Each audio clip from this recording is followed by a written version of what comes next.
You need some books and stuff, right? Always. Gosh, we're treating Matt like he's Google. This is crazy. My dear, there are ghosts everywhere in this world. It's far more ancient than you assume. Well. Bryce, some of these gnolls were undead or raised from the dead. Do you have any inkling as to why, or have you seen that problem around here before? I don't know as to why, but it's not uncommon from what I could ascertain. Whatever dark powers they worship, it seems, allows some to progress beyond death. Rumors are that when gnolls go hungry and left to feed on each other, what remains rises to fight alongside those that still live. That would be why some of them had chunks missing out of them. This comes from research you have done, that you have read up on. Would you be able to share this reading with me so that we are fully prepared? I honestly just shared with you most of all that I had learned. It's a small book. There was a... More of a pamphlet, actually. The only other bit of information I was able to pull from that was they have this thing, this entity that they worship, has a name. Is it called? Pulls out a few small The notes. fire hydrant. Does it start with an A? Sometimes if you go down through the alphabet, A, B... As you're saying this, they pull a small series of notes from their pocket. Yeenoghu. Yeenoghu? Yeenoghu. With a Y? That would have taken forever. Well, let that be a lesson, young halfling. With a Y. Yeenoghu. Yeenoghu. Yeenoghu. I don't know how it's pronounced. I only read it, so I apologize. Do I know anything about Yeenoghu? Make a religion check. With advantage. With a die. a religion check? Yes. 18. 18. It sparks a memory in you. Information kind of floods your mind, and you recall hearing about various demonic leaders of the Abyss, creatures that once walked the Prime Plane, and you see images of this large, bestial, feral, angry demon, ever hungering, ever wandering to conquer and devour in its wake, leaving destruction, fetid meat, and waves of yipping, angry hyenas to devour what was left behind.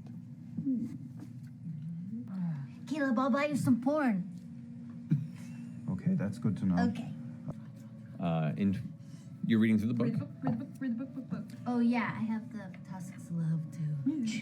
You go back and forth. I read it and I keep looking forward like, Oh. and then go back to it. I assume it's about some sort of orc love. It is actually. It deals with the union of a half orc and the daughter of a traveling merchant, as they meet they meet on the Amber Road up near Druvenlode, and it goes into a saucy union between the two, but they can't because what would the parents think? Yeah. What's the name of the half orc? Oscar. Oscar. With a K. Oscar. What you reading there, Jester? Nothing, Oscar. Don't worry about it. Oh, man. Yes. Bo, as you're reading through the book, it's interesting. It begins to talk about the conflict between the Jewelist Dominion and the Dwendalian Empire. Conflict between the Jewelist Dominion? Yes, the Jewelist Dominion and the Dwendalian Empire. it talks about, and you're uncertain. Make a history check. 17. 17. Okay. It begins to name generals and figures caught in this political conflict in the center, but remembering back to your studies, these names don't ring a bell. You get the sense that either they're obscure or fictional for the purpose of the story. Okay. However, it does begin to speak of a Crick assassin that had snuck its way past the borders during the conflict and had attempted to take the life of a general named Theo. Theo. Okay, snuck by. Theo. Rudy! Oh no. Oh boy. Oh no. We're in forever. Snuck by the border and Blame killed House a of general named Cosby's Theo. for that. I mean, Now on our show. sorry. The failed assassination attempt led to the capture of the assassin, and during what was essentially a test of wits between the general and this assassin, Okay. begins to Test of wits. the Like Dinner with Andre style? kind of, yeah. Or, Like, yeah. well, the assassin's been captured, removes the helmet, and behind is revealed to be The assassin removed his helmet. the assassin's helmet is removed by the general after being caught. Okay. Is that a euphemism? That's the helmet you found in the graveyard. It's not very good smut. It's at least at this point. Wait, am I writing down smut right now? Yes. Yes. Of course you are. But In like size 38 font in your fucking notebook. hang on. Are you going into like how the Theo and the You're writing assassin down had a bullshit. thing? Yes, we're getting there. Okay, keep going.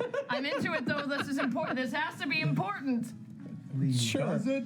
He's telling it to me. Just listen. I'm Just listening. listen. The assassin is revealed to be from the Kryn Empire of Jorhas, with dark blue-purple skin, gray-white hair, and pointed ears of elvish lineage, it seems.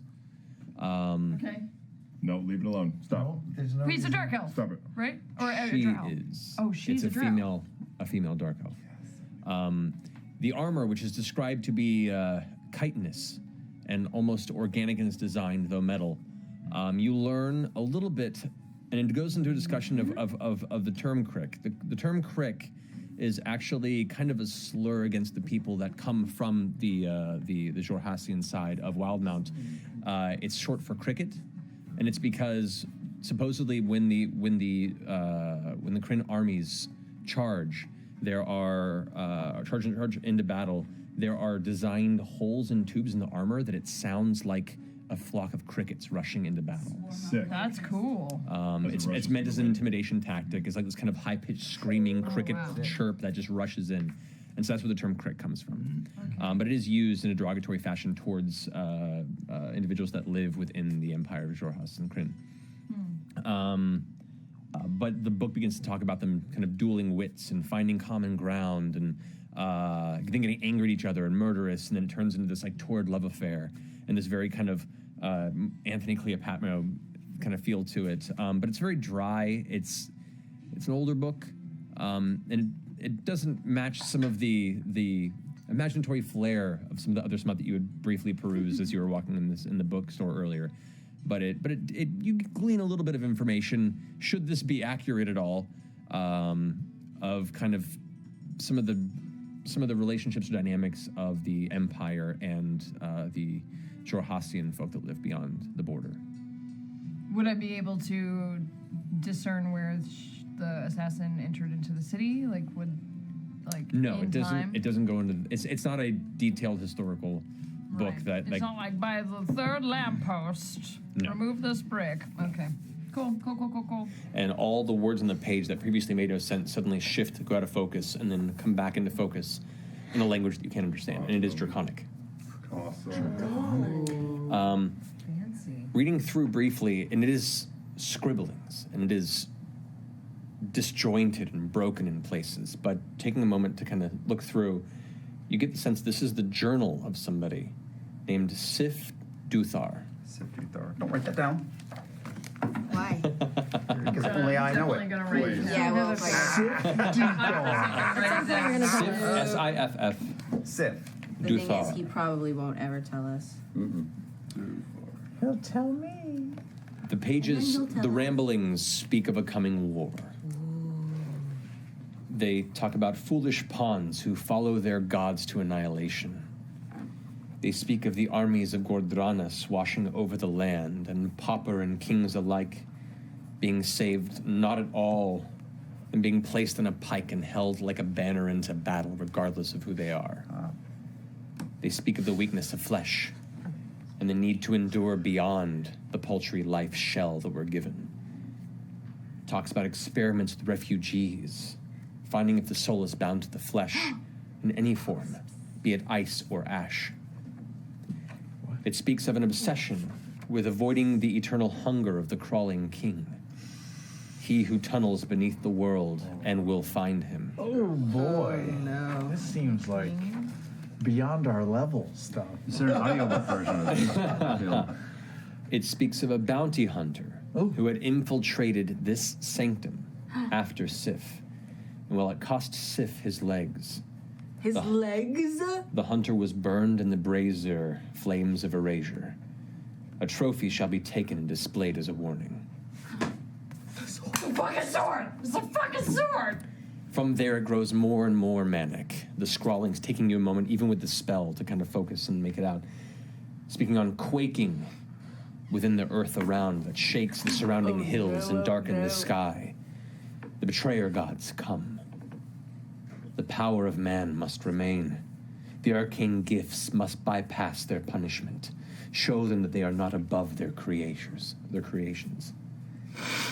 The final notes grow even more paranoid, worried that the secrets that Sif seeks will fall into the hands of Gordranas, and that all must be destroyed. All must come to ash, and from the ashes shall rise again. And that's the final page before the rest of the book is just charred beyond recognition. Right. Oh, God. Right, I tell nobody this. Just say that all again one more time, man. Don't be a I can. dick. No. Just say it all out loud. Wow. I do read it all out. Okay. I want the furthest extent of transmutation and changing reality. Okay. There are discussions about transmutation on a powerful level. Yes. It involves the creation of turning mountains into mobile clouds. It speaks of, in the Age of Arcanum, there were floating cities. There was arcane technology utilized in that period, which was kind of like this magical utopia, but a lot of that was lost in the war, partially because a lot of these mages, when they had developed magic to this point, they weren't satiated with their immortal capabilities, and that was when they were easily corruptible by the betrayer gods. Then it goes into discussion of the calamity. Magics that can alter the fabric of reality exist out there. Some of them appear to be myth. Some have been wiped from time and history because they've been voted too dangerous and are supposedly under lock and key in other places of the world, if not completely eradicated because it was not fit to leave them in the hands of mortals. This was in one of these tomes? Yes. Then I will focus on that because I'm interested in that. It speaks on theories and manipulations of, if you're looking for things reality-based, I mean, reality is like a big scope. Yeah. Transmutation specifically, most of what you can glean from this discusses the idea of turning from one creature to another, turning from one substance to another, how they would be able to build fortresses out of stone and then turn it to diamond for extra protective elements, and those were like the great palaces of that age. And you know my main interest. Do I find anything of that in here? You find some discussion of it. You find some discussion of the manipulation of time. But what minor manipulation is capable through magic is merely to slow or expedite what happens. Accelerating time to a certain degree becomes very dangerous, and there is talk of some mages that have attempted to reverse time. in short stints, and that process is both very taxing and in the past has completely annihilated those who toyed with that power. It speaks specifically of two different mages that believe that they could possibly alter choices, alter elements of their past to benefit their future, their gaining of power and influence, and one was turned to dust, the other was never seen again. Hey, Caleb. Not gonna, conquer the world and a library visit. Can you give me 2 more hours? No, I cannot give you 2 more hours. I can't. I will gouge my eyes out with a fucking pencil if I give you 2 more hours. How about 1 more hour? We'll all compromise. What about 30 more minutes? Do you have something in your never-ending flask? Of course. Would you like a drink? Are we allowed to drink in here? Here. Why are you carrying around a cup? I skimmed the book on the Cerberus Assembly. Okay. It has a breakdown of previous members who passed away. It's basically like the historical dialogue of how it was established. The name was actually a reference to a group that existed in Age of Arcanum. It talks about how there was a war of mage houses 150 years ago within the Empire that nearly destroyed part of the capital, Rexentrum. And as part of the ceasefire and the arrest of all these mage houses that were at war, as opposed to imprisoning them, they agreed to basically bind themselves to the Empire and work for them. And that's what the Cerberus Assembly was established as a power under rule of the king. And as since then has flourished. It's helped the kingdom raise to power to help them conquer the Duelist Dominion, and they work with and under the king. Good. But it talks of all the members, and it talks about what they do. Trent is in there, as is Master Trent Ikathan, who is the Archmage of Civil Influence, and he basically is the Civil Influence is the title, and it talks about how he's the essentially the propagandist and the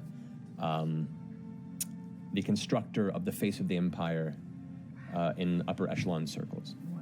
Wow. It speaks of Martinent Ludinus Daleth, who is the Archmage of Domestic Protections, who is the oldest and the original member of the Assembly that still lives, was there when it was built and currently kind of considered the leader of the Assembly. It speaks of Marquis Jenna Irisor, who's the Archmage of Industry. He's one of the younger members of the Assembly. There is Master Dulin Tversky, who is the Archmage of Dysology. Dysology. There's Are the... you reading these things out loud? Yes, I could say I'm muttering it under my breath. Yeah. There's Lord Aethesius Uludan, who is the Archmage of Diplomatic Union. There is Lady Ves de Ragna, who is the Archmage of Antiquity. Oh, man. I'll send you these later. It's fine. I'll send you an email. The rival shopping episodes. That's called the library. Library episodes. There's Headmaster Zivan Margolin, who's the Archmage of Conscription. Oh, jeez. And then there's Headmaster Ormid Haas, who's the Archmage of Cultivation. So those are the 8 members currently. I mean, I have to do a small golf clap for the fucking. yeah. You wrote all this. I mean, it's fucking Cimmerillion. Oh, there's a lot more information.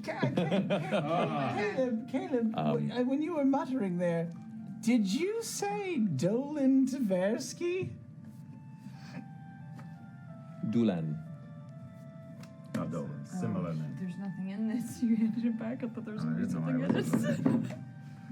Okay, I will say that I got my fill. I can feel this one's like radiating. Yeah, just burrowing vision into your neck. Yeah.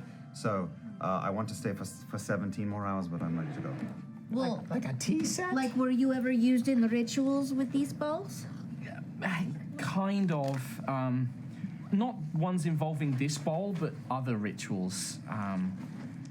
God, this sounds really horrible to say, but they weren't nice people. They killed people, and I kind of helped them because I didn't know any better. Like, you got to remember Sarissa, the priestess who raised me. She taught me all this stuff about the tyrant, about the queen, And I thought that was just what the world was like, you know? I thought that was good, and she told me that these other people were bad and thieves, and that they were being killed for righteous purpose. Who were the bad people? What queen? The Scaled Tyrant. They call her the queen. She's the queen of dragons. 5 draconic heads represent her, and that kind of thing. So not a real queen. Maybe she's a real queen. I don't know. I just always heard her referred to as the queen, you know? And yeah, She has 5 heads? That's what the stories say. I know about one for each color of dragon. Make a religion check. Yeah. Oh, I know about her. No, I don't know anything about You can make a religion check if you want to try and recall information. Yeah, 13. 13? Yeah. You've heard of the Scaled Tyrant. You don't know a whole lot of information, but you know it's through your research that one of the entities that partook in elements of the calamity. And obviously not part of the okayed deities of the Empire. No, not at all. Is definitely considered, was one of the betrayer gods in the calamity, though very selfish, and is considered by many to be the patron, whether it be the mother of or the patron of chromatic dragons. You learn about the Kryn Dynasty, which is the Jourraelian society that exists in the ruins of Graz'zt.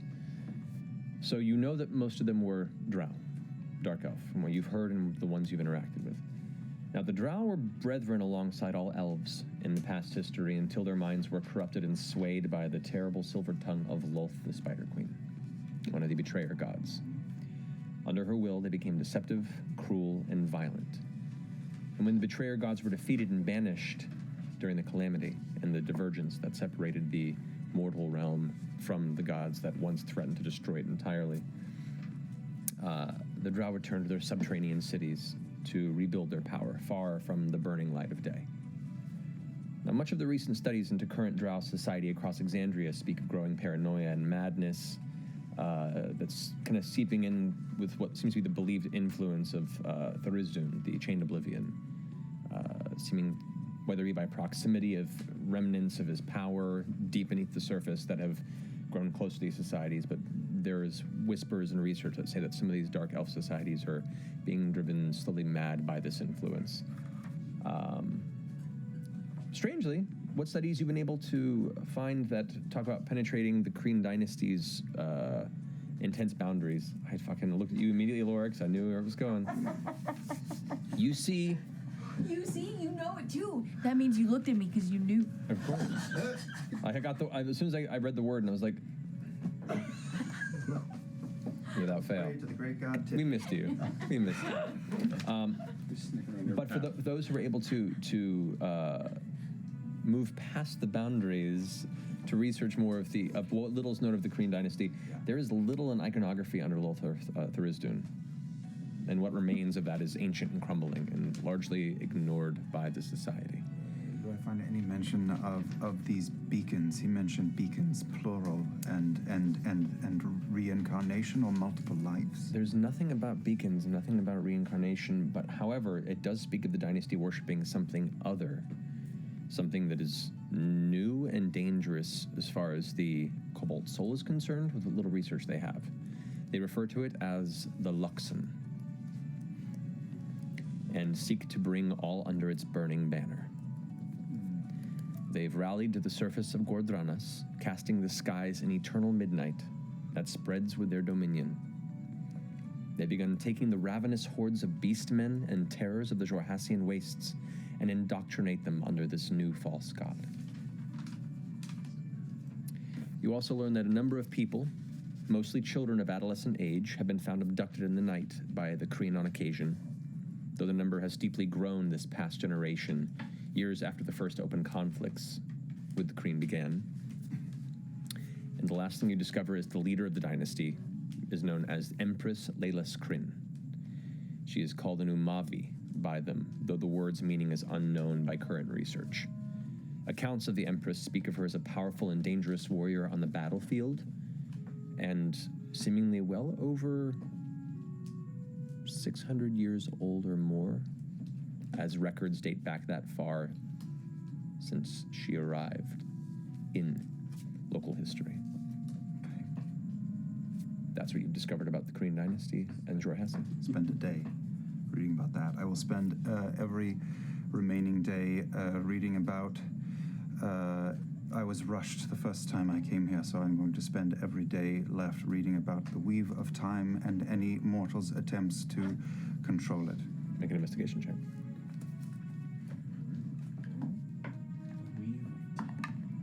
That's some restricted reading bullshit. 22. Okay. The things you discover with what's available to you in the archive, time is a constant, the motion moving forward, unyielding. Some powerful arcane influences can accelerate or slow the rate at which time passes locally, even stop it. There are some stories from the Age of Arcanum that speak of the greatest of sages experimenting with reversing the forward momentum of time, and supposedly with some success. But the process apparently was so taxing and the energies required so extensive that it nearly killed those who passed through this natural flow. So that's as much as you can pick up on the specific research involving that shift of time. They're more footnotes and we don't mess with that because those who tried have mostly been disintegrated or destroyed in the process. Are they nearly killed? Does it talk about any of the people who were nearly killed but weren't? Yes, but they existed close to 1,500 years ago. No record of their names or... Most of the names that were in there are none that correlate to anything you'd recognize. Well, I would still have spent the entire 3 days reading about that. Okay, and I'll send you those notes later. You do pick up, because of your very high roll, there are apparently some newer arcane experiments regarding time and reality being fielded within the Soltris Academy in Rexentrum. A newer magical energy seems to have been discovered or rediscovered that can seemingly adjust such properties with ease, and it's being referred to as Dunamancy. But other than that, there's very little information because all that seems to be proprietary within the Academy. But we don't have to go. We could keep working on this tower. You know, I feel like you're throwing a lot of shade about us investigating this tower, that I feel like... We were here on time. Yeah. You know? We were killing time. And fucking... It is midday. We are at the quay. Bo. What? He gets a little... He When gets he's a hungry. little picky when he hasn't had a book in a while. So we just need to find him a book. So, 3 murals, 3 creatures, beings, 3 chosen ones, And 3 eyes. and 3 different eyes in each. A creature of the sea, a creature of the air Of the with sky fire. and a creature of the earth. And a creature of the earth. Do I remember anything from hitting the books in school? Of Roll a history gods? check. Whoa. It would be history and not religion. This would be history, technically. Oh, actually, history or religion. It Well, would they're be. the same. They're the same for me. Same modifier. 17. 17. Herstory. Okay. So, you recall tales. I mean, there are many powerful creatures that have existed throughout history. Entities that are either elemental in nature or are, primal forces of power. There are some that are guardians of the world, some that are guardians of the elements within their own planes. There are many, many types of horrors and protectors throughout history. Thinking back to some of your studies, both historically and in your cracking the tome of the occasional religious thing against your better will in your classes, there are some entities that were left in the wake of the divergence. Avatar-like entities, or at least creations that were meant to be an extension of the power of the gods. Some of them are guardians in the world. Some of them still remain true to the religions or the gods that created them. Some, over time, have found their own interests. Some have grown obsessed with their own power without their creator and master to chastise or watch over them and see themselves as a new god, even. Thinking back, you don't have all the information, but you do know that thinking back to the murals and the story, things you've heard about Ukutoa being said. Ukutoa was worshipped by the Kinau, which were the indigenous people of the Menagerie Coast and the Slovene Islands in the vicinity. This Ukutoa was one of these avatar entities that was created by Zehir, the Cloaked Serpent, to be one of its many kind of ambassadors of power and one of its greatest warriors in the conflict of the Divergence, or the Calamity. Big kaijus kind of thing. Essentially. Okay. But when Zehir and the rest of the Betrayer gods were banished, along with the prime deities, they were now the most powerful beings on the surface of Exandria, and as such, new religions began to spring up around them, and the Kinau of this area took to worshipping Ukutoa, and Ukutoa began to preside like the next best god there was. And you get the sense that these other two entities might be similar relics of this time, powerful beings created before or during the Calamity and then left with their gods now sealed away to become forces of power of their own. You don't know if they've been sealed in the same fate that Ukutoa was, but based on what you saw in that temple, they seem to be connected, or at least have similar structure of worship. Some heavy shit. For level 5. So I say all of that. I read this one paragraph once, and in like the filigree, there was like a monk with like a trumpet up his ass, and that's why I remembered this section so well. In fact, I still remember the book, but if we go back to the library, I could still find it, and we could figure out more about this. I'm actually, if I've got a minute, I'm going to cast Legend Lore. Legend Lore, okay. On what? What the fuck is that? On that ridiculous 2 pieces of sword that I have. Oh, okay. You don't hear a voice, but a series of images and emotions convey what almost seems like a montage of moments through time, through history. And the best that you can, that your brain, that your mind can interpret these images, say, this blade was once known as Dweth Var, the Star Razor. Write it down, write it down! You can see the blade itself now before you, set upon a stone tablet, itself glowing with runes across the center of it. A weapon forged through a union of 2 acolytes, of Melora and Sehanin, during the Age of Arcanum. It carries the blessing of the fiercest full moon and starlit night. Recovered by the elves and dwarves of Uthadurn, it was reforged and strengthened under the skilled work of the dwarven smith Dulgrim Smeltborn, before it was sundered in a terrible battle deep within the ruins of Malayasmere, within the Savalirwood. The pieces have since been recovered as historical relics, trading hands through traveling merchants and smugglers, then lost through time. Until now. And at that point, the visions subside. Yeah. We're going to the kiln.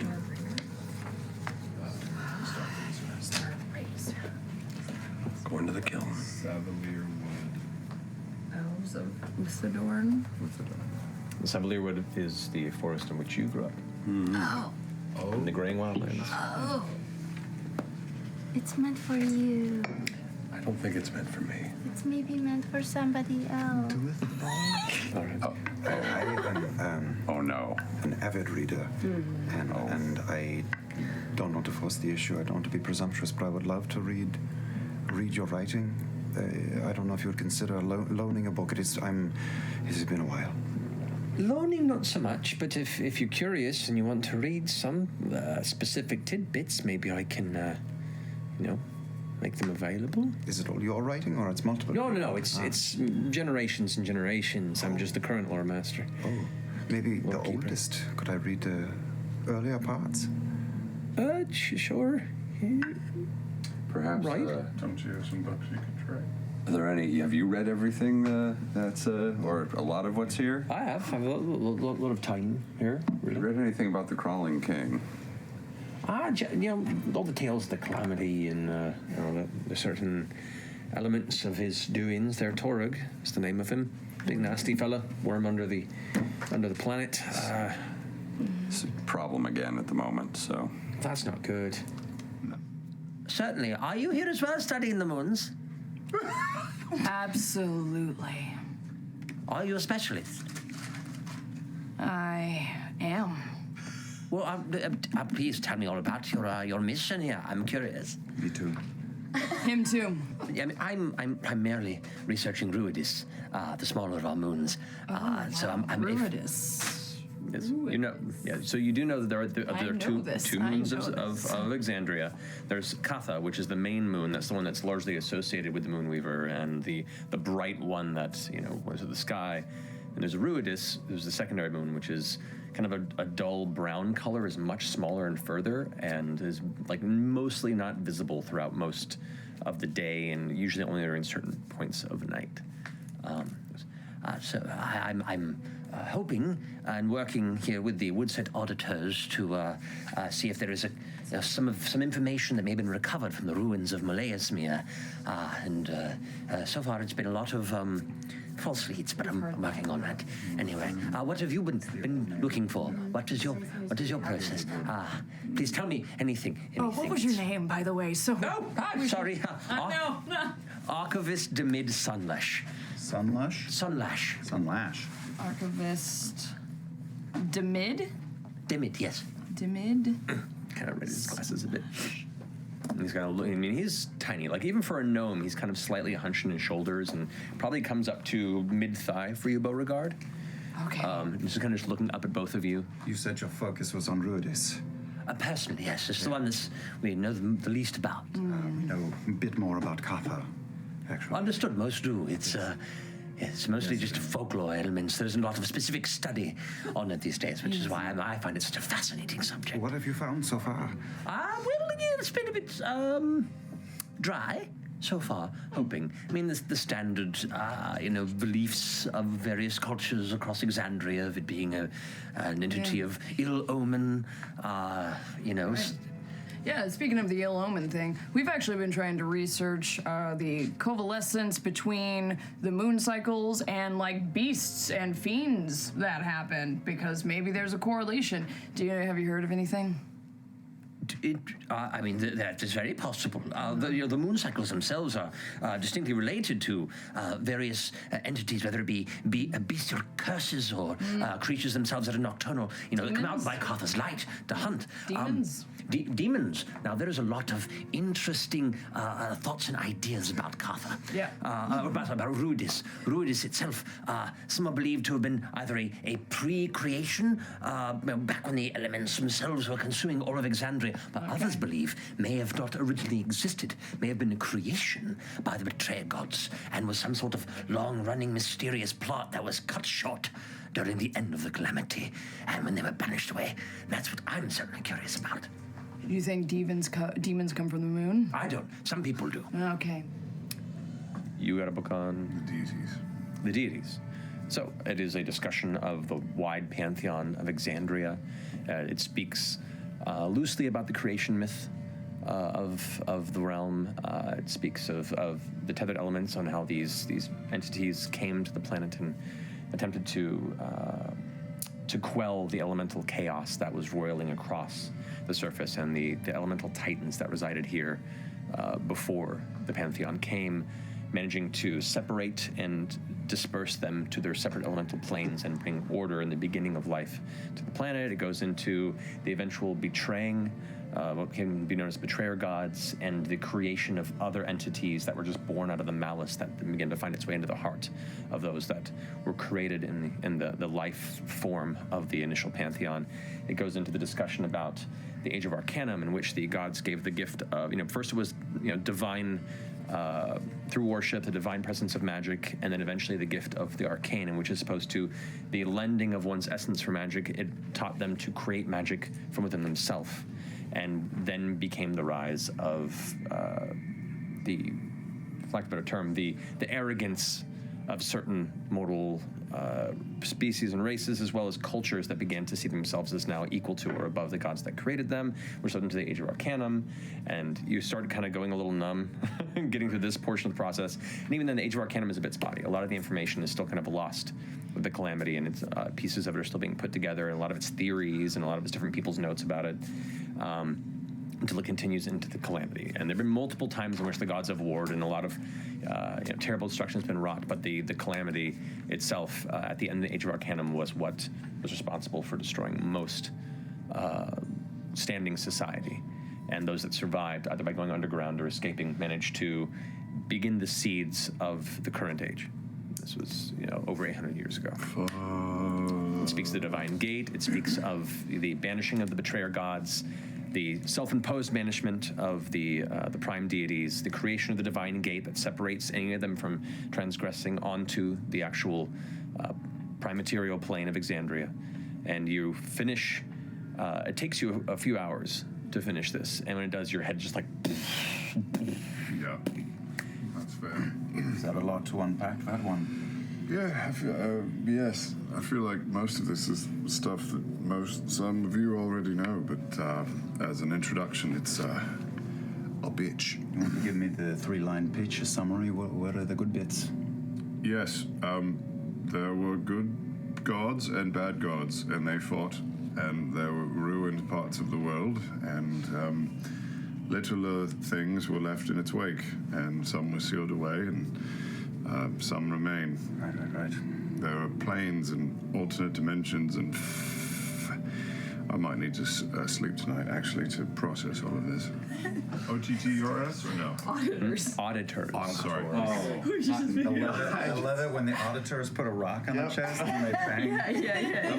They hold hands when they're... Yeah, when they hold hands when they're sleeping. The third part of the society here is just adorable fucking auditors, guys. There's thousands Hey, of man, them. auditors can take down alligators. Oh, you thought the word auditor was safe, didn't you? Keep pushing me, book boy. Book boy. Making a little corner and beginning legend lore. Legend lore, okay. Can I assist you in some way? Could get everyone to quiet down a bit. Everyone shut the fuck up. See? What Vow of silence right there. He's already doing it. Okay, so it takes you a brief moment to set up. It's not extremely extensive. The incense is consumed at the moment of invoking the legend lore spell. You watch Caduceus' eyes go wide, and suddenly the irises are just clouded over. And at first you look snowblind, but you can see slight movement, like there's some sort of a shifting fog within the eye. I'm drawing the shit out of Caduceus right now. All right. You were asking about Dark crystal. the Luxon. Specifically, and especially the one that we're missing. Okay. The other of the pair. The one that you're looking for? Yes. The one that you're looking for, that beacon, is one of many, of which only a few have been found. This was uncovered probably 700 years ago. And was carved out of what is now known as Blightshore. From the penumbra range that divides Blightshore and Jourrael. This beacon, like many, are considered to be parts of the Luxon. Remnants left behind of some light being, prehistory. Each one of these legendary objects contains within it much potential. It contains the prospect of time, the prospect of decision of destinies and breaking them. And those who bind themselves to the Luxon through the beacon find themselves brought into the ever-spinning cycle of rebirth.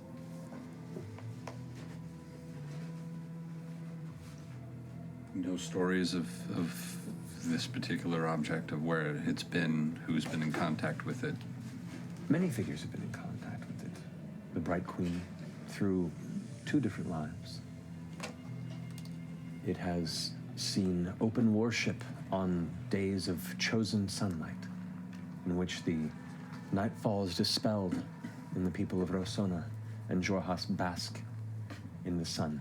Even those who find pain and challenge in its presence, as it is part of the worship.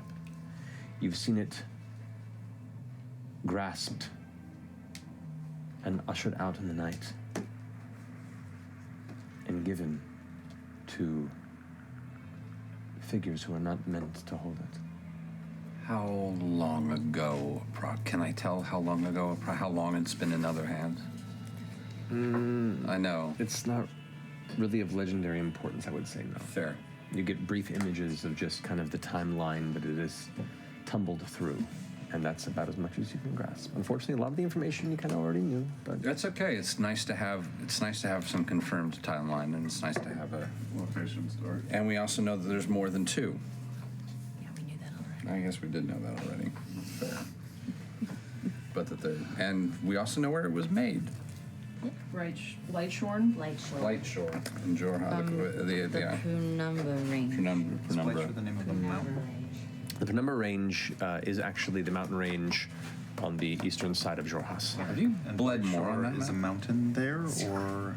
From what you ascertained, it was found somewhere near the base of the mountain range on the Blightshore side, which is the eastern land to Jorhas. Okay. It's also known as the Miskath Strand. That's its classic historical name, but Blightshore is what it's called since the Calamity. Interesting. If it was 700 years ago, then it was probably not the Blightshore quite yet. But just about. It would have been shortly after the Calamity. The Calamity was over 800 years ago. All right. Well, that's a start. Yes, if there's any particular topics you'd like to research, we can look into that. Do we want to research? What are we looking for? You have an entire archive at your disposal, so if there's anything you want to try and look up. Just wish to I love it. No, I mean, pick some topics. Jesus. Swamps in Jorhas. Angel Irons. Yeah, the angel. Anything about like summoning the Crawling King? Anything about the Crawling King or? Okay, which one? You're picking multiple topics here. Which one you want to research first? Gosh, we're treating Matt like he's Google. This is crazy. Crawling? I want to find a good Thai restaurant that's like at least got a 4-star. 3 miles. I think we should look up if there's anything about the Angel of Irons, because We don't know anything. yeah, Angel of Irons. It's like a group, a cult, right? A following. Or like it sounds like fallen angels, Okay, or so sealed beings. Angel of Irons, I would say the laughing. The Laughing Hand. Okay, so which one are you researching first? Crawling King. You do find a number of books that refer to Torag. Torag the Crawling King, the dark god of the endless tunnels and caverns beneath Exandria. Torag is the patron of torturers, slavers, and jailers across the realms. His violent tears carve the pathways into the world, and his realm of imprisonment is a network of deadly caves and manacles from which few return. Creatures that wander the desolation of Carceria often construct prisons in his image. Carceri? Carceria. Carceri. Carceri. Those who rob others of their freedom offer prayers to him in cellars and other subterranean domains, and many creatures who live in the darkness below worship him and seek his guidance. He is said to have been banished within an unknown sliver of the Far Realm, where he now borders the deepest pits of the Underdark, where the boundaries between worlds grow thin and birth terrible abominations bent on subjugation. To a sliver of the Underdark, or a sliver? Sliver of the Far Realm that borders the deepest pits of the Underdark. Borders so Underdark to get to. We were just in a part of the Underdark where there were big ass gate. Somebody got squished. I don't think we were in the Underdark in this campaign. We're underground, but not All right. Underdark. And there are many tales of battles and wars, including the one where Torag was initially banished by a union of Pelor the Dawnfather and Ray the Everlight. Right. That managed to push him beyond the boundaries of Exandria into the Far Realm, where he has supposedly remained to this day. Where is the Far Realm? Yeah, dude. Beyond What's the far What is realm? that? The Far Realm is been studied as much as it can. It is a space, a plane outside of the general spheres of known existence that is so alien, that is so strange and dangerous that to peer deep into it is to welcome madness into the mind. I want to go there now. Let's go there next. It is said those who nightmare on its borders sometimes dream things into being. Ooh. Terrible, formless, ancient creatures that may have existed before Exandria itself. That's exactly what they're trying to do, right? Like dream him back, maybe. There are such creatures as beholders and aboleths and things are theorized to have been spawned from or originated from the Far Realm. Whoa. People's nightmares? Creepy. To the far realm! Sure, what could possibly go wrong? Dream things into existence. So wait, it said you have to get there by a way through the Underdark? Or it's like borders? There's a sliver that There's a borders? sliver, there is a boundary of it supposedly that is bordering the very, very subterranean base. There's a crack 20,000 leagues under the sea that touches it. Does it give any indication of where that crack is? No. People who have done the most terrible things, who have tried to summon terrible things from beyond, illicit acts, summoning demons. There's many. I can point you to a. We can make an investigation check. Use the 19th century. 27. So many. So many. History is filled with bad people that have summoned creatures and demons and entities all over. There are cults all over the world that have done this. I know, you're right. There are warlocks and there are mages who are all through history, for whether it be for good or for evil, have tried to bind creatures like this to their will. Some successfully, some not. Especially when the Betrayer Gods walked the realm as well. There are many cabals that were built to the Betrayer Gods, as well as the demon princes of the Abyss. It's a dizzying amount of information. How about people who have served the Crawling King? People have served the Crawling King. Interestingly enough, most of those that have been, their names are stricken from history or haven't been recovered. And a lot of individuals, aside from like a handful of definitive mages from the Age of Arcanum, they haven't either recovered it. I guess what I'm trying to tell you is it's still a very broad topic. I would like to know a bit more about Baphomet, actually. Baphomet? So you do know Baphomet is the demon prince of beasts, is what he's referred to, and is considered the master of minotaurs and other demonic bestial creatures. Lives on his own planet, the Abyss, often rivaling with Yeenoghu. Yeenoghu? Yeenoghu. I'm pronouncing it's fucked up. Thanks. Demon names are great, which you've heard before. That was it's kind of the demonic gnoll lord, to where the gnoll cultists that you met sort of all-field were worshipping. That's right. I knew I recognized that name. Yeah. But is just essentially this patron entity to many like man-beast creatures that put their worship and interest towards more abyssal powers. It's a god? It's a demon prince, which is not a god. Beasts. Also not a devil. More abyssal shit. Yeah, More it's abyssal abyssal, shit. not hell. From what you can find that's kept here, it speaks of the beginning of the Drow, and the creation under Lolth, the Spider Queen, during the early, the later stages of the founding and throughout the Age of Arcanum. It is thought that the Kryn, at some point during or at the tail end of the Age of Arcanum, at least the den that began this movement broke away from Lolth's influence and to some degree had managed to or began to build this religion around some unknown, unconfirmed light entity. Most of the notes speak of it with dubious interest, debating whether or not it's actually a god, and fearful that such entities that have no historical record could be fronts for other entities, or can just be an excuse to bind the people together under a single ruler. So the point of view of the author is one of skepticism towards whatever. Most things here are written from a standpoint of what information they can grasp, with a little bit of kind of intellectual footnotes on the side, with given some opinions here and there, but they're not given as fact. The opinions are very much opinions of the author and are noted as such. There has been, it speaks of challenge in finding historical record. There has been very little communication or very minor collaboration with the Kryn. Before this conflict ever happened, there have been meetings. It isn't like the Empire and the Kryn never met before. It's just always been like a we stay here, you stay here type thing. And they've had attempted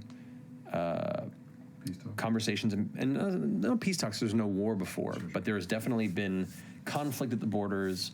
There have been discussions and agreements to basically keep to their side of things for an extended period of time, and some attempts at trading information and goods, but largely a general mistrust from one side or both has prevented those from going too far.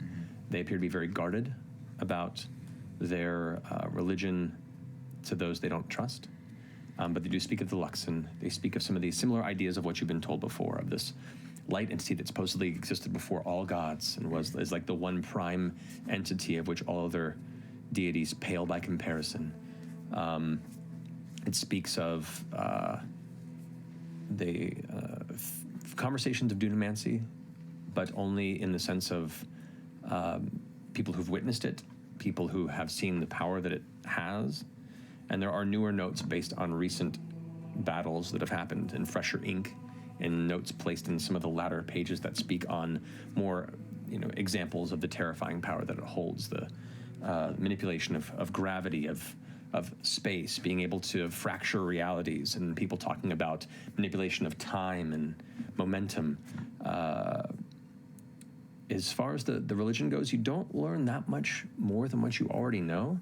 You probably have a pretty decent first-hand account based on the experience you had there, and the fact that a lot of the information is still being carefully guarded from within the dynasty. Okay, good. Thank you. You, Angel of Irons. There are some notes in here. Nope. Speaking that the Angel of Irons, and in one book you find that speaks of cults, specifically like cults and strange fringe worship. Speaks of the Angel of Irons as a relatively new obsession of a sparse cult, not more than 40 years old. Oh, shit. Okay. Very little is known, as even worshippers are kept in the dark about their patron. What is known is it is something of celestial iconography and imagery mingled with twisted chains, known to have come to its followers in visions, speaking of being bound in shadow and seeking followers to, and the one quote that's given here is, release the fanes that hold its shackles. Release the what? Release the fanes that hold its shackles. What are What's a fanes? fane? Yeah. A fane is a place of power, a location of importance and considered kind of natural ability and power. Like a ley line? Or like a To a degree. person, or like a being? It can be interpreted in different ways. Okay. Source. Power. While not part of this book, things you begin to pick up in other elements there, the chain motif catches your mind. Whether related or not, the chain motif is also commonly threaded through another entity, one of the betrayer gods known as the Chained Oblivion, which is the mad god Tharizdun. We heard about that Weather, represent? before, Yes, right? we did. Yep. Yeah, he a big one. Described as darkness unending, a malevolent entity unlike any of the other betrayer gods, whose What was terrible his name dreams again? bring the endless Tharizdun, whose terrible dreams bring the endless depths of the abyss into being. Ayun actually led the charge against this entity's reemergence long ago. That's what her success leaving her greatly wounded, and a wound that will never heal. Right. We got some Right. secret cult members out there who are trying to bring all the these. library of their arch Of their arch nemesis, yeah. Because Ioun is the official god of Cobalt Soul. Lotus Den is a location to the south of Xhorhas. Is it swampy? It's a greenwood. It is surrounded by somewhat swampland. It is a darkened wood that is uncharacteristic of a lot of the more parched regions of northern Xhorhas. Some folks do apparently live in there. There is a culture of folks in what's called Charis, a more natural city. It seems to be more druidic in nature, often a split between the Lotus Den halflings, which are called the region home, and recent dragonborn that escaped the destruction of Draconia that have also made it home as well. Lotus Den Greenwood. It's down Right. The woods are dark, they are dense, and it has many, many myths and tales that speak of regions of it that are cursed, where the woods themselves move without notice and shift, as well as other dangers and creatures that call it home. There's some big ass runes on the Lotus Den Greenwood that I know we've translated before. I'm just pointing it out. I know. These are That's big written ones. down somewhere. We've retranslated those runes. You were researching Jourrael. Yeah. All right. Jourrael. The name, Jourrael, referred to as the Caedogeist. Caedogeist. Caedogeist. The Caedogeist. Jourrael was a chosen assassin of Lolth, the Spider Queen. Exalted through an arrangement with Asmodeus during a brief era of unified interest. Jesus. I can cry out loud in the library. Jourrael was a nightmarish specter who walked through wall and mountain like water.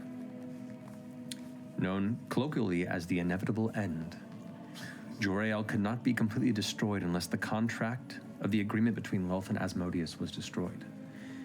In the bloodshed at the end of the calamity, attempts to suss out this answer failed, so the body of Jourrael was sundered and sealed apart in secret. They're waking up that person too. Oh shit, y'all. Waking up the horseman of the apocalypse. Right, and Jourrael, he said his body was bisected and put under two different places. Is that what we're That seems figuring to out? be what The case? Obann No, was he's trying referring to put them to. together. Two places? Well, he said his body was bisected. So one of them is in the Lotus Den. And the other is in But wait. Veluthil. What is Caedogeist? Aren't you guarding the body? Aren't your family guarding the dead body of a fallen warrior or something? I mean, technically, but it was trisected, not bisected. So it's definitely not the same. That's just. I would find that very different. Unlikely. Yeah, big difference between 3 body parts and 2. It's an ancient warrior. Also a Lolthian assassin terror versus the holy warrior that was given rest under the Wraith. Died during the. Yeah. It's okay. Oh God. Whole nother thing. Does that mean they've already got both parts of it then? What was the quote again? The quote was, Jourrael's remains were bisected, the heart buried within the Lotus Den, and the skull entrusted to the elves within the Veluthil. The elves and the Veluthil. And you're researching Veluthil, correct? Yes. Go ahead and, what was your role on I that? was a 22. 22. Get a girl. Veluthil. Right, no. Sorry, that was an old roll. It was a 15. 15, okay. Veluthil, not difficult to find, was the historical name of what is now known as the Savalirwood. Oh, right. We already knew that. We already knew that. Yes. It was the name of the forest before the corruption of Malleus Mir, and the entire forest itself was rendered under perpetual darkness and rolling disaster, yes. Right. So somewhere there was an ancient city of elves that have this artifact. The elves And are the elves still there? They are, right? No, it is a ruin, and the city is still considered. It's like Chernobyl, like after Ground Zero, but still not habitable at all. Currently, what you do know about it is some Uthodurnian interests do go in and out of the ruins. In fact, Rini had done some expeditions there. Right. Also, Shady Creek Run has a lot of interest there. The Trebane family specifically. Wait, what has interest there? Some of the families In Shady Creek Run. The Trebayne family specifically is a focus on antiquities and trying to smuggle things out of there. And to a smaller degree, the Jagantots on occasion. But the Trebayne family specifically, their main business lies in trying to get in there and smuggle as many goods out as they can from the ruins and sell them generally southward. Yeah. So whatever private interests have the coin. So it's in the Savalirwood, so and it's still dark, it's still fucked up. Oh, yeah. Okay. And you know this from how long you've lived in the Blooming Grove. Even just 10 miles northward of where you grew up is considered a no man's land by how you were raised. It is considered far too dangerous to venture towards. So Jourrael's heart is at the Lotus Den, and The skull the head is at Veluthil. Yeah. So he's already gotten the heart? We don't know that. Probably. Looking for the heart at Liam. They're looking Last for time we the checked, heart. he was at the swampland. But who knows? They might have already gone to the wood. There is mention of a name Obann here. It speaks of a servant of Graz'zt, the Dark Prince of the Argent Palace, within the abyssal domain of Azatar. Servant of Graz'zt? Graz'zt. Graz'zt. Have we heard that before? It says Obann was once called Graz'zt's Master of Wills, but it is said here that he was then shamed and destroyed after a terrible failure to his lord, and that's where the end of his footnote is. It's very small. Shamed and destroyed? Shamed and destroyed. Shamed. Closes the top. Well, he's... Yeah, but he's not back now. destroyed. He's back. And then I'll amend it. Takes out and puts another note in to amend the note. the laughing hand is the... And then, yeah, anything about the Laughing Hand? Man, there's a lot of demons and shit. But he pulls out the book and finds a section that says, the Laughing Hand was once a warrior named Ganix, who sought to strike down Torag with his army. His soldiers were slaughtered and himself captured and tortured. Torag twisted and cursed his body to an endless cycle of servitude. His ever-living heart locked beyond the veil to ensure an eternal pact. And he kind of rummages through the rest of the pages and is about to close the book. And he goes to the very back and sees some of the fresher notes and goes, all right. It says here, the rumor has it that his heart was set adrift in extraplanar space to ensure it was never found, though numerous arcanists were said to have sought it for their own research. So is this the one? Yeah. One that did this? And he points to his stomach. Yeah, that's the one. But if you find him, will you do me the honor of... what's the phrase the kids say? Fucking it up? Yeah, I would be happy to. I appreciate that. Is the Zemnian contemporary or in more archaic form? A more archaic form of Zemnian. Yeah. It'll take you a little bit to read through what you find, kind of glancing through what looks important. You do find out, some of the notes outline the discovery of a curious, simple, extraplanar chamber set adrift across the plains. Then talks about shackling it to the tower for study, and goes into the process and the design of what elements of the tower he planned to manipulate to shackle and bring it to the tower, and a lot of that escapes your understanding. Make an Arcana check for me. 16. 16. Your mind cannot grasp the intricacies of these various designs, but then those notes fade a bit into other pages that speak of the strange horror within this chamber. Horror. A swollen beating heart without a body, locked within a field of magical energy. Oh, he found it. And then floating around and then combined it onto his... Alas, his curiosity got the best of him, and he dispelled the field, only to find the heart emitting a corrosive aura as it summoned fleshy tendrils to defend itself. Fighting the defenses of the heart over time from the safety of his tower, he managed to seal it within a case of runic imprisonment. Then, delving into his tomes, Halas found the heart to have probably belonged to a nightmarish entity called the Laughing Hand, cursed to never die by the crawling king himself.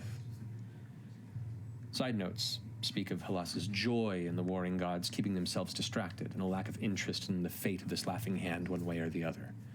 He cares not about the strange battles of these divine and let them stay focused on their middling interests and efforts. The next batch of notes you go through talk of Halas's experimentation with stolen samples of the heart's flesh and the regenerative properties of it. God's goodies. His theories involve siphoning the cursed flesh from the heart and instituting the undying nature of it into a human body. Developing a series of magical clones of himself, Halas hoped to eventually perfect one such clone so that he might claim it and become an eternal master of the arcane without having to resort to the imperfect and troubling process of lichdom. Another batch of notes includes frantically written complaints about failed experiments and the need to jettison failed experiments into the astral sea to make room for another batch. Eventually, Halas writes on a successfully developed possible vessel and his need to prepare. His theories then descend into methods of soul transference via customization of a magical jar, and take note of one of his ritual chambers within the Dreadnought. The writings and dates abruptly stop there. So I do my best to impart all of that. Tharizdun. Okay. Oh, Specifically? There's all those like books that I was kind of rambling off of that. Like, I recommend him a few books that I know of first. Okay. Like, what are you looking for? You're looking for, like, based on the earlier questions that were brought up, is there anything specific that you're looking for? Like what holds him in the abyss? What his essence is? What are you looking at? Where did it happen? What it wants, what it seemed to want, what its motives were, how is there a way to find it? Okay. Where did it get bound? What are the chains? Who did it? Make an investigation check. 25. 25. Okay. As far as the essence of Tharizdun,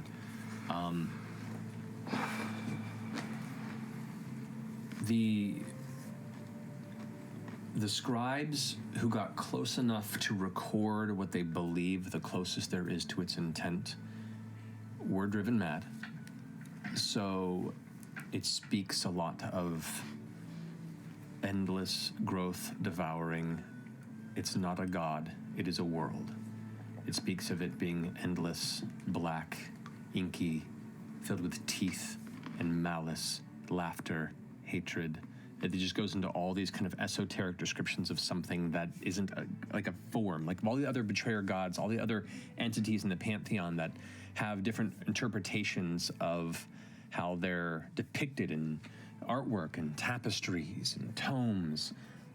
Every single record of Tharizdun seems amorphous and without physical manifestation, beyond just the actual symbol, which is the 7 chains, and then the black swirling void amongst them, which is the kind of unified symbol that has long been held by those that openly worship, or the ancient temples and such that were built to it. As far as what the intent is, the best that it can be ascertained is to consume and destroy, to eventually to bask over and devour all that is Exandria and beyond, and who knows for what purpose and what there is after that, if there is a plan after that. It is said that those who have come to truly understand never came back. Is there any record or theorizing on how or why it was able to be? I know the bits that Beauregard has imparted to us, but how or why it was able to be overcome? When it first arrived in the founding, what little bits of information were kept and guarded within Vasselheim spoke of it was never here. It began to spill through, drawn by either the arrival of the divine, the creation of life, the imbuing of magic into the world. Something drew it from wherever it came, and it began to spill through. And while it was still incomplete in that transition, it was originally banished. Then, during the calamity, something drew it out once more, unseated it from that banished plane, and began to spill through once more and grew and grew. It was through the fast work and the unified power of a number of the prime deities that they were able to seal it away. And because you rolled so high in your research, it is said that there are numerous shackles, 6 in total, that hold Tharizdun within the abyss. The locations of each shackle fane are closely guarded secrets within the highest clergy of the Dawnfather and Knowing Mentor. You say Fane or Fane? Fane. Fane, F-A-N-E, which is like a place of power, of worship, or like a temple. It is feared that the nature of Tharizdun, being not entirely like the other the divinity, could shatter the divine gate itself if unleashed.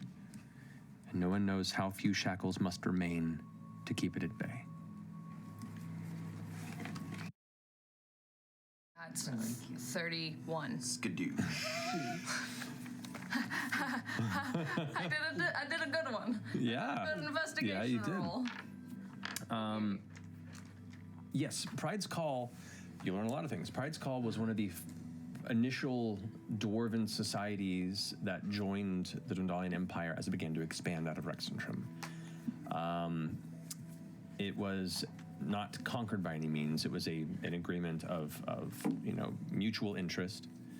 And it wasn't until Grim Golir, the mountain-based dwarven society on the far eastern side of the Marrow Valley, was brought in, that kind of a jealousy between the societies began to come in. As Grim Golir took over military activities, Pride's Call began to fall out of favor a bit as far as the poster child for a lot of their military might. And so since then, a lot of their focus has now gone towards their strange and unique landscape due to the geothermal activity that transpires in the surrounding mountains. You discover that there is indeed an excavation a little bit to the east of Pride's Call. It began with a sinkhole that had fallen in years ago, a portion of the ground that just suddenly caved in. And as investigations began to go into it, it was discovered that beneath that cave-in, there was ruins. The excavation immediately was taken and brought into the jurisdiction of the Cerberus Assembly. But as part of that battle for it,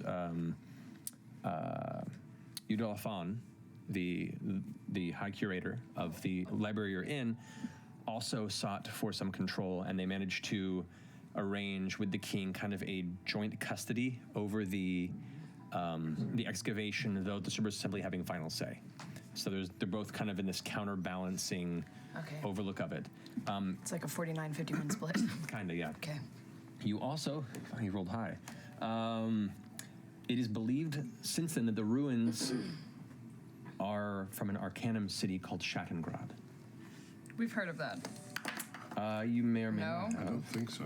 I don't believe you have. Shattengrad was one of a number of prominent cities in the Age of Arcanum. This was not one of the framed floating cities. Only a handful of them were, elevated through Broomstone. This one probably existed here before it was destroyed, and before or during the Calamity, but has since become a very intense point of focus for possibly unearthing any sort of arcane weaponry, any sort of technology that was being used at the time, anything that can be used to give the Empire a leg up as both a leader in trade, a leader in technology, and now with the conflict with the Kryn Dynasty, a means of defending and or essentially becoming a much easier victor for the conflict. Interesting. You also do learn in your research less about looking through the books and more asking questions around the library, in which Udalafan is present now because they have returned from the council where you saw them previously.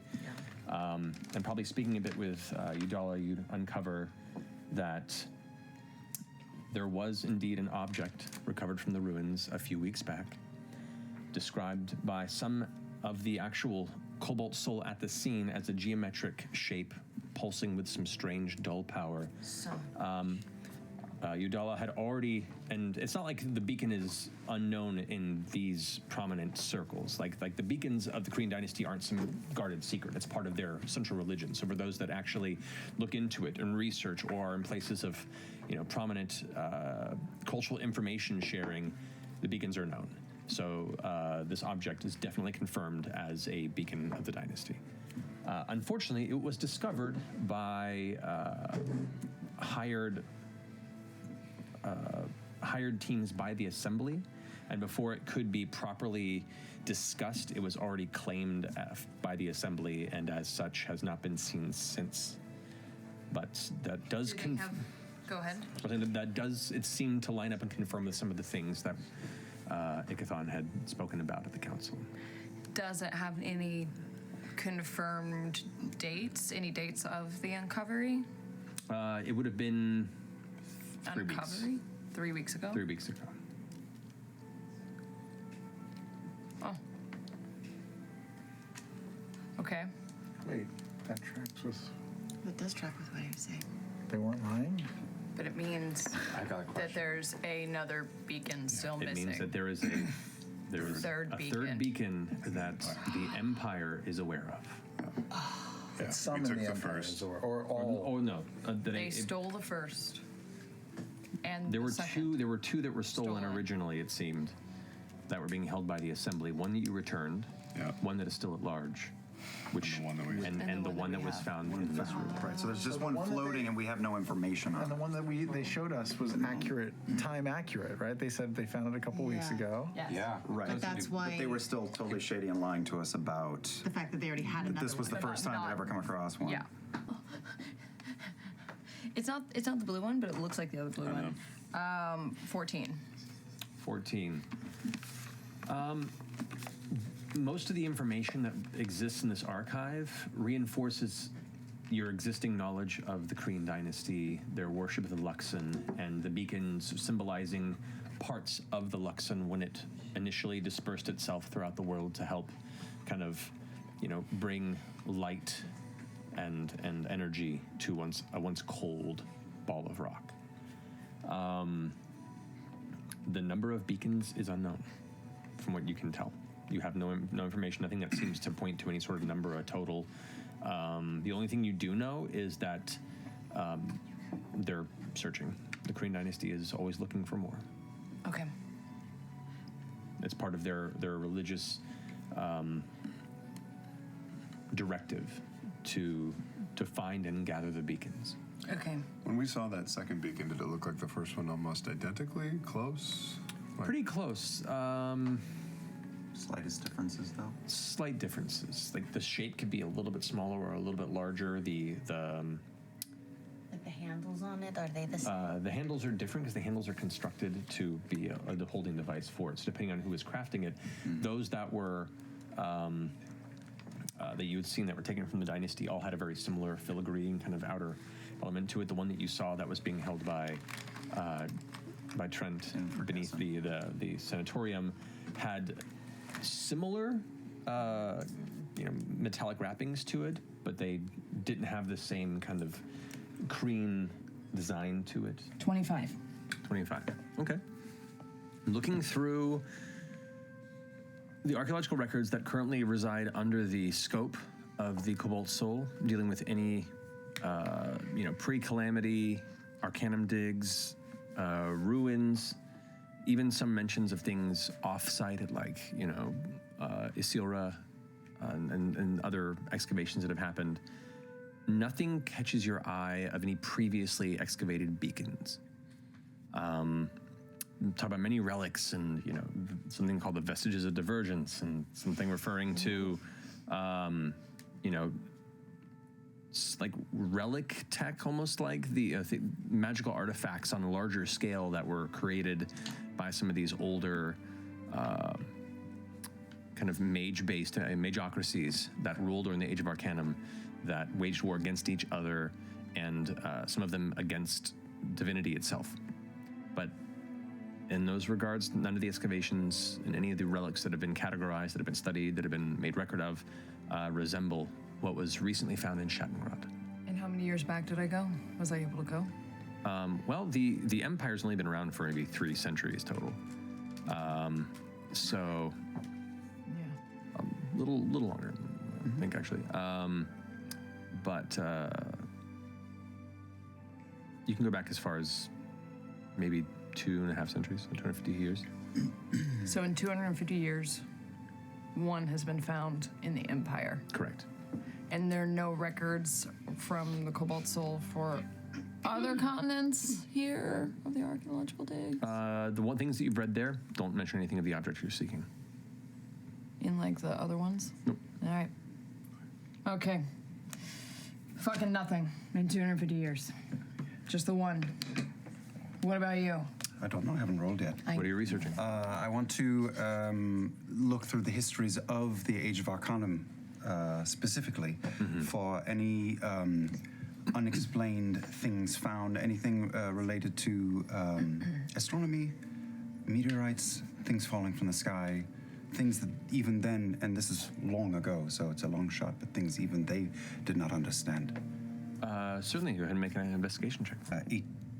18. 18, okay. There are records of things falling from the heavens, referred to as meteors. Iron and metals that have been made and crafted into sets of armor of legend, old generals of wars and forgotten ages that used the star metal as the basis of their weaponry. As brutal as it began with enchantments, itself became extremely strong and resilient, and in some cases able to absorb enchantment quickly. There's talk of what was thought to be meteors, but instead happened to be residual elements from perhaps Arcanum weapons that were jettisoned into the sky, returning hundreds of years later, that then just impacted into the ocean and were lost. There's talk of a meteor that crashed not but 10 years before into the Siren Green Forest just above Diastock that vanished, though the impact destroyed a portion of the forest. There's talk of... Most of it's a series of different impacts that all have led to recovery of just material. And most of it seems to be iron.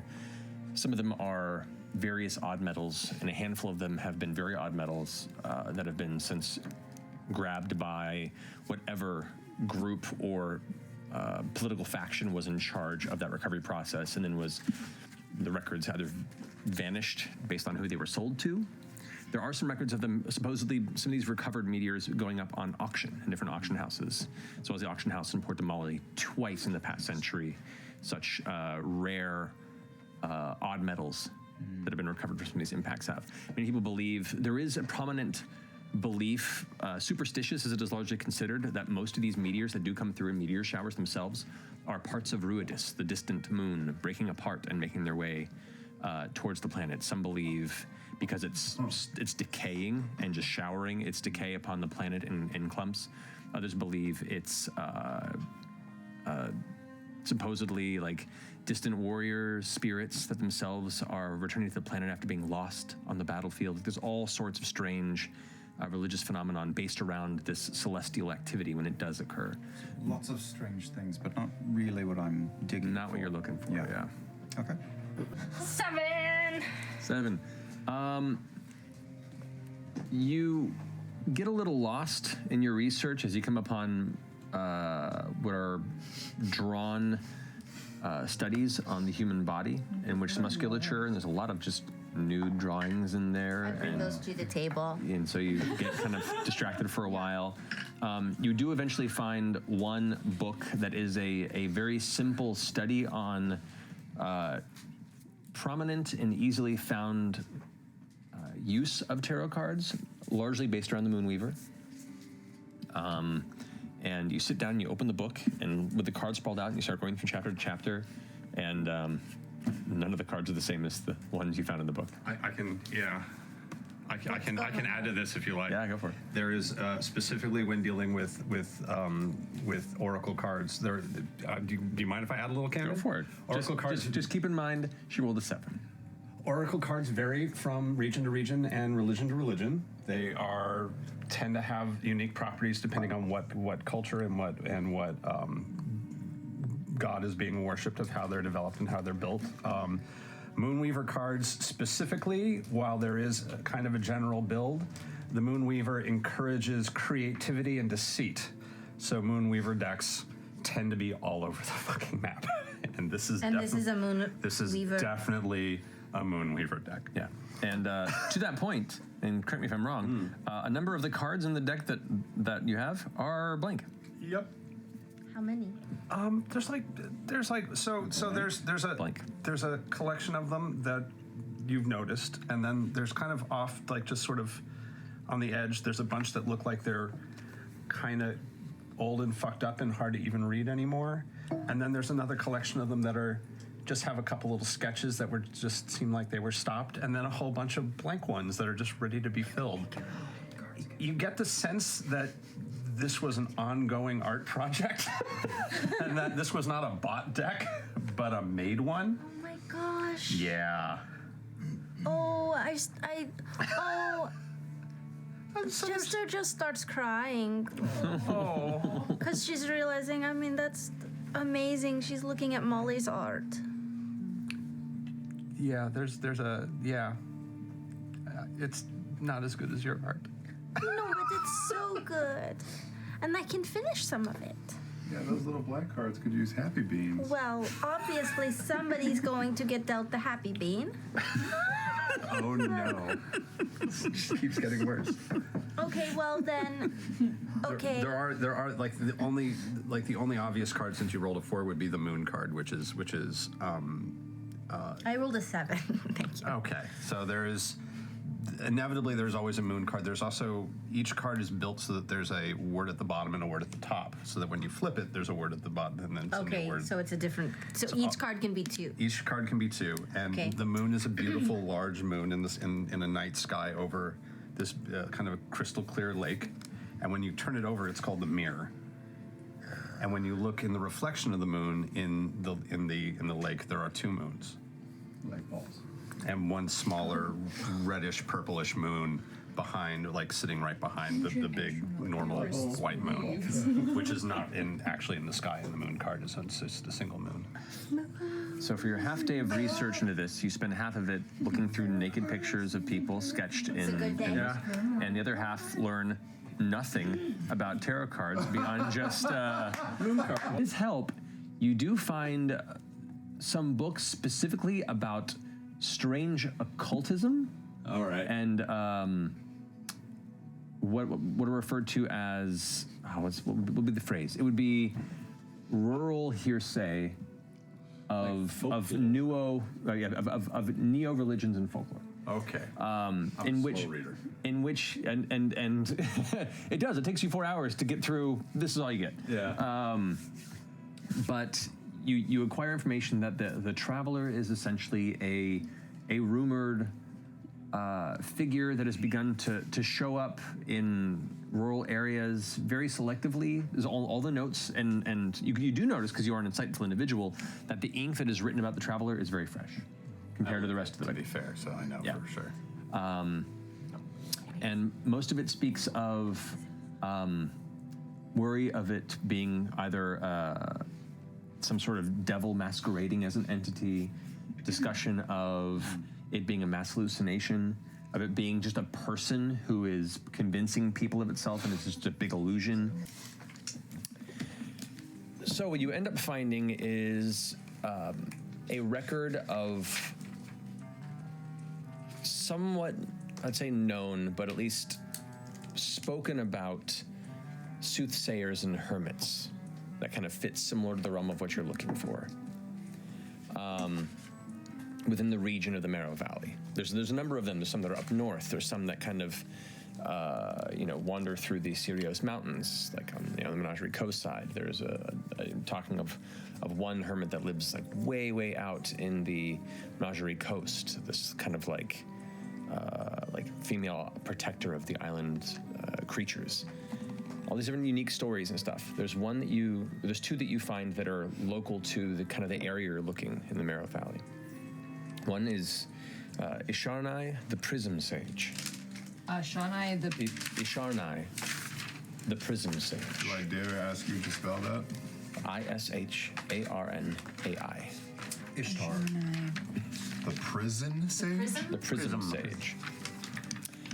A woman who lives alone among the Sirios mountain woods north of the Bromkin Hills. She wields strange magics, weaving boons and hexes for those who make the journey to find her, demanding high prices for her deeds, sometimes beyond mere coin. You also find Old Masquier. Old Masquier. Masquier. Yeah, that's a better spell. Old Masquier is a gnarled gnome of terse temperament who migrates through the Siren Green Forest. Known to take sides with the forest over civilization, he has both been a healer and an adversary to some over the decades, depending on their disposition when encountering them.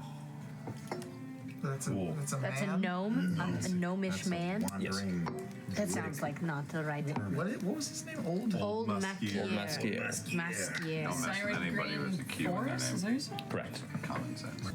Looking at these buildings, what elements you can make out, they are not of Dwendalian make. They are not of Concordian make, nor are they of Dynasty make. So, the Clovis Concord. Oh, yes. So, these elements of it remind you of Rosohna, or at least the ruins on the outside of Rosohna in the Ghostlands. That's the closest thing you can kind of equate them towards. There are similarities to that heavy, heavy ruined area that resides beyond the city of the Dynasty. And that's all you know on that. Similarity. Which is also a wasteland. What's the heavy round area? What? It was up north of Jourrael, so it was like a barren wasteland. It's where we were chasing you and the Obann. The barbed. I'm going to keep my eyes peeled too for it. You begin to hear Muppets? In common, phrases that resemble your warmth is ours. Uh-oh. What is ours? Your warmth. warmth. Ooh. Orax demands our return. What Orax? Orax demands our return. Orax. How would one spell such a name? Oracs. O-R-A-C-S. You, Jester. Pick up in Infernal. Broken and taken. Displaced we suffer. That's way bigger than I thought it was. Yeah. So is it from the astral sea, or is it from like one of the layers of hell? I think a layer of hell. I think it's. Is this like I thought we were gonna see fucking dinosaurs over here. Yeah, yeah, this is a slice of the city of Dis or something, right? Yeah, this is just like one side of a tower. that 100%. Yeah. And everybody that was in it is here. Is here and pissed off. Well, okay, wait. Orax. Who's Orax? It's a Dr. Seuss character. I want to see. History check. Or Yeah, yeah. 21. 21 either? 21. 21 doesn't do it? Deep knowledge. Nope. Hidden mysteries. Old magic. What is it, Yasha? Maybe they're looking to get even. This. Explain again the how this looks. It looks familiar to the architecture that was like around Rosohna. Like around in the Barbed Fields area? South of the Barbed Fields, there's an area called the Ghostlands that surrounds Rosohna, which is where a bunch of ruins from the final battles of the Calamity remain. It's similar to those, though not quite. Like where all those shards were? Mm-hmm. Yeah, like spines. Broken. Well, There's also spires. Well, there's the Barbed Fields, the large pointed barbs. These are just. It was just ruins and buildings from what was once the central city of the Betrayer gods during the Calamity. That was then destroyed and left to ruin. Okay. There's an ice cream scoop of another dimension. Right. Yeah. And as it's screaming, this wave of violent psychic energy bursts out through all of you. Your vision is suddenly not yours, as the psychic energy released pierces into your brain, and your mind is clouded with a flash of vision after vision after vision after vision after vision. This scream that hurts, your ears are bleeding, your eyes are bleeding and clouding in the water, but you don't even notice because you are just seeing in your mind's eye a gossamer sky of purples and blacks and greens and blues. The astral sea itself clouded with distant shattering pieces. An endless sea of stars and possibility. Flashes of something in shadow, large, ominous, monolithic. A city that is moving under its own power, hunting, moving with will, following. You feel the fear of Vokodo. You feel it trying to escape. You feel this city hungry and chasing. You flash into the streets of the city. You see paved roads. You see buildings and towers, and they flick and bend, organically, shift like they're alive. Roads pulse. This is weirdly familiar, but so alien. Thousands of minds within are the city. It doesn't make sense. Hungry, seeking. There's another flash within the minds of Eyes of Nine. Flashback. The vessel of the city draws close. Fear. Flee. Break through. Break and drag. Obfuscate. With its last power, you feel Vokodo attempt to flee and break through the barriers, dragging with it the pieces to flee from whatever this thing, this entity, this form was. And right as those memories flash, the screaming subsides, and your vision begins to come back too, as the rest of the body of Vokodo just drifts into floating sludge and waterlogged ash. The rest of the remnants of its gold, treasure, falling and clattering to the floor of the chamber. Oh, at the top of this map. It is a place of ice, desolation, and very remote sparks of civilization. It is also known by some, and believed by scholars who are in the know, to be the site where one of the pre-calamity Arcanist societies and civilizations found its end. Specifically, the city of Aor. How do you spell Aor? A-E-O-R.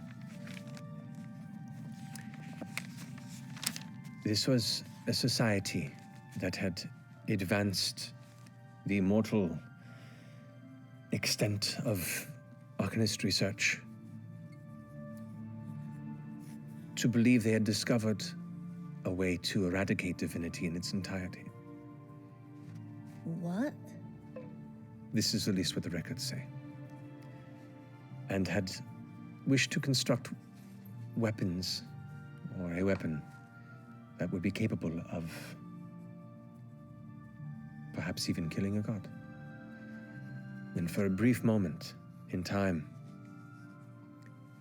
both Prime and Betrayer turned an eye towards this city and brought it to ruin. Shit. And we thought lost for a long time until, not but a few decades back, relics began to find themselves uncovered across Isocross. And there are numerous sites that are just now being uncovered where bits and broken pieces of Aor are believed to have been found. I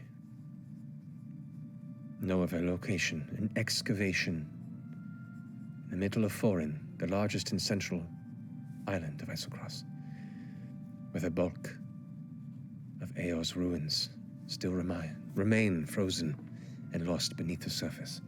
The term Nonagon is like a reference to some sort of a nine-sided shape, whether it be walls or a geometric design. You find that, but there's nothing in particular about an individual or a historical record of anything beyond that particular usage that you find. Anything about the Tomb Takers? There is a vague reference to a Tomb Takers or a tomb, a group that has a title similar to that, out of Shady Creek Run. Okay. Seem to be active for roughly 4 to 5 years, but 4 to 5 years. Okay. But then hasn't been active for 2 years. About 2 years, and so the of all the notes that you find that compiling on it, it's loose notes. It's more of like individuals have just kept note of it. They haven't done anything of significance to really catch any detailed archivist's interest to keep cataloging anything beyond that they existed, the kind of work they did, and the general demeanor seeming to be What kind of work did they do? mercenary work of whatever was necessary. A lot of it was just acquisitions of things needed unlawfully, some thieving, some bodyguarding. They were hired on a number of expeditions into the ruins of Meleismar, into some other. Any records of who they worked for, of who contracted them? No, the only people that would keep records of that would be them. And most of what's recorded here is recorded through hearsay or through inquiring and paying individuals for the information they had. But since they worked largely out of Shady Creek Run and the archive has absolutely no power there, what information they do have here is pretty scattershot.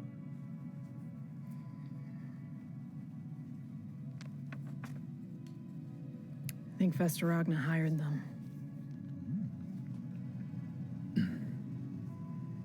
I know they did. Well, she fits the description. Uh-huh. I think he got wrapped up in whatever she wants, whatever her goals are, and I think Molly, I don't know. I think he got looped into something weird. Yeah, and maybe the question is she solely in this arms race, as it were, with the dynasty to see what power or artifacts are hidden there, or does she have some sort of longer-term goal that she is not discussing with us? Yes. I think both. How do we broach it? Straight on, or do we try to suss it out?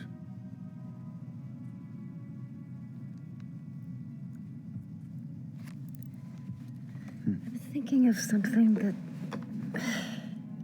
I don't know if I'm crazy or this was a thing, but remember when we saw,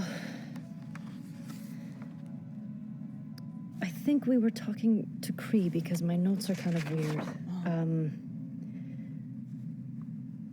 And something with that ritual, I feel like she said or somebody said that he was trying to reach the city? Yes.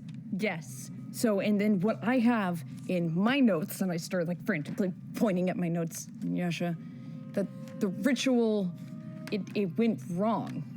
It went really bad, and Lucian instructed them to scatter if anything went wrong. And then I remember her mentioning something about hang on.